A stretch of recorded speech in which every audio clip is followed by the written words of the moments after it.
après avoir employé 12 mois à s'acquitter de ce qui était prescrit aux femmes. Mais donne-moi d'abord le verset 10 d'abord. Esther ne fit connaître 11. Et chaque jour, ok, 12, c'est pas le cas, 12. Chaque jeune fille allait à son tour vers le roi Assuérus après avoir employé 12 mois à s'acquitter de ce qui était prescrit aux femmes. Pendant ces temps, elles prenaient soin de leur toilette. 6 mois avec de l'huile de myrrhe et 6 mois avec des aromates et des parfums en usage parmi les femmes. Et tout ça pour un soir avec le roi. Mortel. 1 an de toilette. Et tout ça pourquoi? Donne-moi le verset 14. Il dit, elles y allaient le soir. Donne aussi 13. C'était ainsi que chaque jeune fille allait vers le roi, et quand elle passait de la maison des femmes dans la maison du roi, on lui laissait prendre avec elle tout ce qu'elle voulait. Elle, 14, elles y allaient le soir, et le lendemain matin, elles passaient dans la seconde maison des femmes, sous la surveillance des quelque chose, eunuque du roi et gardien de concubines. Elles ne retournaient plus vers le roi, à moins que le roi n'annule les désirs et qu'elle ne fût appelée par son nom. Juste une nuit avec le roi. Mais ça prenait 1 an de bain. 1 an de toilette. Laisse-moi te dire. C'est le roi de rois qui t'invite aujourd'hui à rentrer dans ses chambres. C'est le Seigneur des Seigneurs.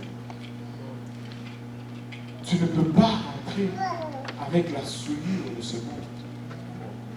Tu dois te prosterner devant lui avec des ornements sacrés.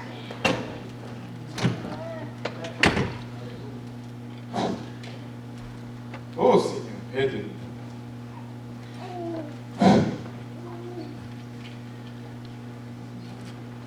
Il dit, je viens bientôt. Retiens ce que tu as, Apocalypse 3, 11. Je viens bientôt, retiens ce que tu as, afin que personne ne prenne ta couronne. Garde ce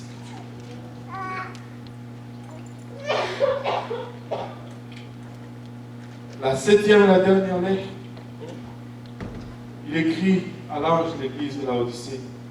Il dit, voici ce que dit l'Amen. Et vous voyez, l'église de Philadelphie, c'est une église en réveil. Mais il y a un danger qui suit toujours le réveil. On le retrouve dans Laodicée. Il dit, écrit à l'ange de l'église de Laodicée, voici ce que dit l'Amen, le témoin fidèle et véritable, le commencement de la création de Dieu. Je connais tes œuvres. Je sais que tu n'es ni froid ni bouillant. Puisse-t-il être froid ou bouillant. Ainsi, parce que tu es tiède et que tu n'es ni froid ni bouillant, je te vomirai de ma bouche.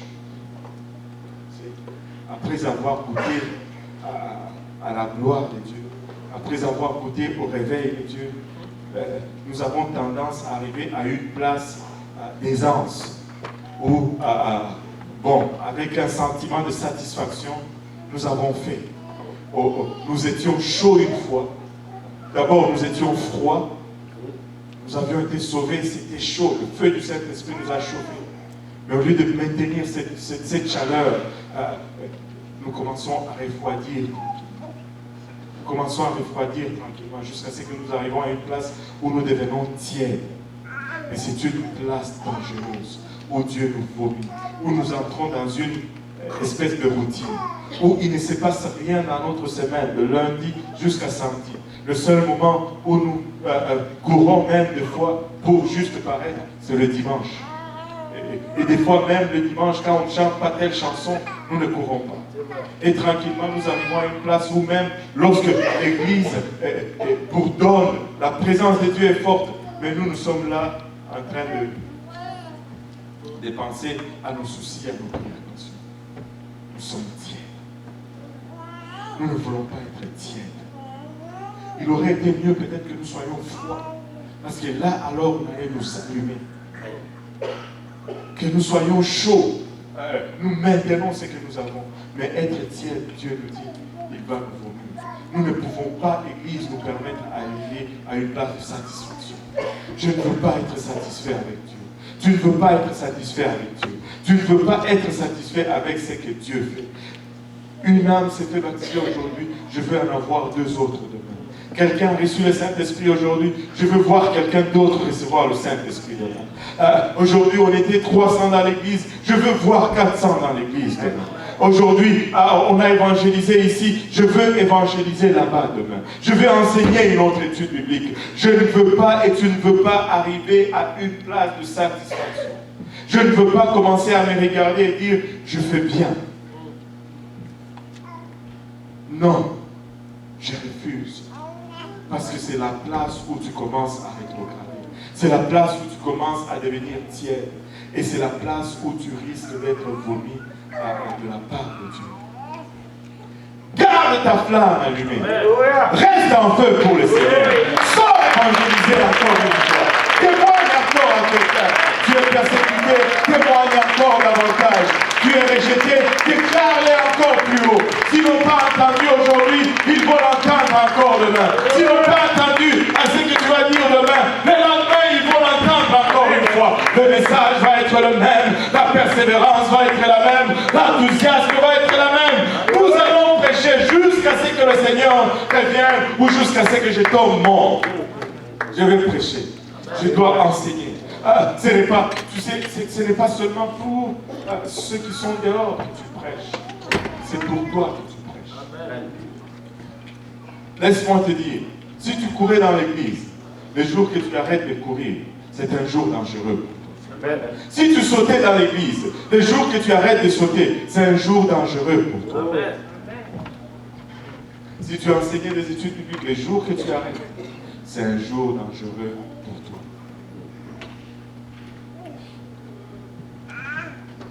Retourne à tes œuvres du début. Fais-les avec zèle. Nous voici en début d'une autre année. Oui, Dieu a ajouté à l'Église. Mais je refuse d'être satisfait. Il y a encore des bancs vides dans l'Église. Non seulement les bancs vides. Avez-vous compté les gens qui sont encore dehors et qui ne connaissent pas le Seigneur? Avez-vous regardé ceux qui sont en dedans et qui luttent encore avec leur tradition? Vous savez, nous sommes sauvés par l'Évangile.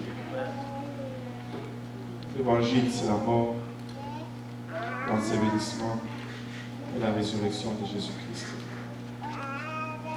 Juste pour vous montrer la force de la tradition, je vais conclure avec une petite histoire. C'était une dame, quand elle faisait cuire le roast beef, elle prenait son morceau de viande, elle coupait les 2 bouts, elle les posait sur la viande, elle les mettait dans la poêle, et elle mettait au four. Et son mari lui demande, il dit, mais pourquoi est-ce que tu fais ça? Il dit, non, c'est parce que ça cuit mieux, c'est meilleur comme ça. Ça a bon goût. Et donne toute une panoplie d'explications, mais le mari n'était pas satisfait. Il dit, ouais, ma mère l'a toujours fait comme ça. Et son mari dit, bon, je vais demander à ma belle-mère pourquoi elle fait ça. Et ils sont allés voir la belle-mère. La belle-mère dit, on a toujours cuit le roast beef comme ça dans la famille. Ça donne meilleur goût, c'est comme ça que je l'ai appris aussi de ma mère. Là, l'homme me dit, moi je dois tirer cette histoire au clair. Un jour, il y a eu une réunion familiale, on a fait amener la mamie, elle est venue, elle était là, et puis son petit beau-fils, je ne sais pas si ça se dit comme ça, son arrière-beau-fils, dit, mamie, là tu es là, je pense que je vais finalement avoir la réponse à ma question. Pourquoi est-ce que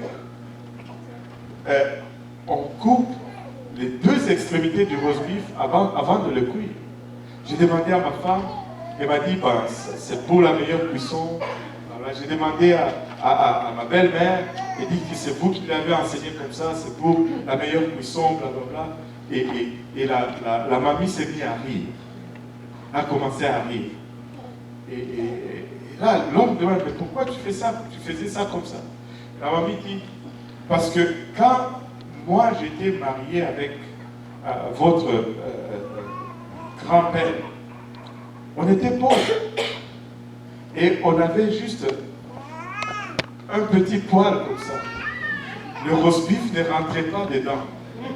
Donc pour que ça rentre, j'ai coupé les deux extrémités. Et pour le faire cuire, je le mettais au-dessus et je couvrais, je mettais dans le four. Et la tradition est passée d'une génération à une autre. Alors qu'ils avaient des poils conformes, et ils coupaient quand même et ils le mettaient au-dessus.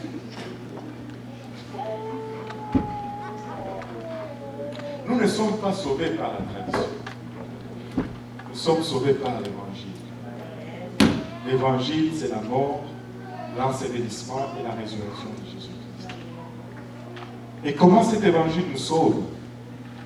C'est que Christ, au fait, qui est Dieu, s'est manifesté dans la chair pour s'identifier à nous. Par sa mort, il s'est identifié à nous. Dieu ne meurt pas, et nous mourrons. Par son ensevelissement, il s'est identifié à nous. Et par sa résurrection, il s'est identifié à nous.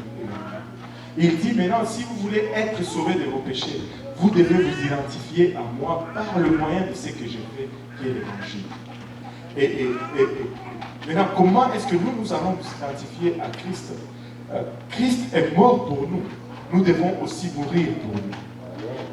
Heureusement qu'il ne nous demande pas de mourir réellement, mais il nous demande de mourir dans notre pensée. C'est ce qu'on appelle la repentance.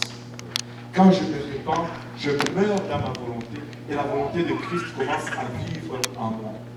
J'étais menteur, j'étais voleur, j'étais tricheur, j'étais escroc, et je faisais toutes ces choses pour de vrai. Mais quand j'arrive et que je rencontre Christ et que je veux m'identifier à lui, je me détourne, je fais un demi-tour. Je ne vole plus, je ne mens plus, je ne triche plus, je n'escroque plus. Et c'est ça la repentance. C'est une reconnaissance de nos péchés, mais c'est une décision aussi de marcher dans les voies de Dieu. Amen. Amen. Et après la repentance, à la repentance, nous nous identifions à sa mort. Mais après que nous mourons, nous devons être ensevelis. Heureusement qu'il ne nous demande pas d'aller sous terre. Il nous demande juste de rentrer sous l'eau. C'est pourquoi nous avons une piscine ici. Le mot baptême vient du grec baptisme, qui veut dire plonger ou tremper. Ce n'est pas une aspersion.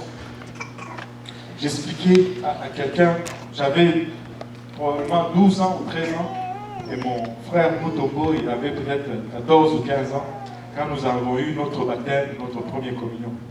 Parce que nos parents n'étaient pas mariés à l'église catholique, donc on n'a pas baptisé leur bébé.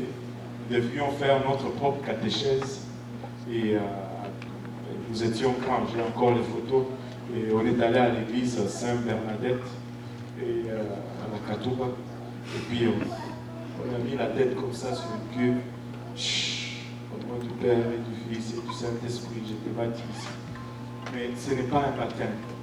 Le mot baptême veut dire plonger. Quand ils ont changé la pratique, ils ont laissé le mot comme ça pour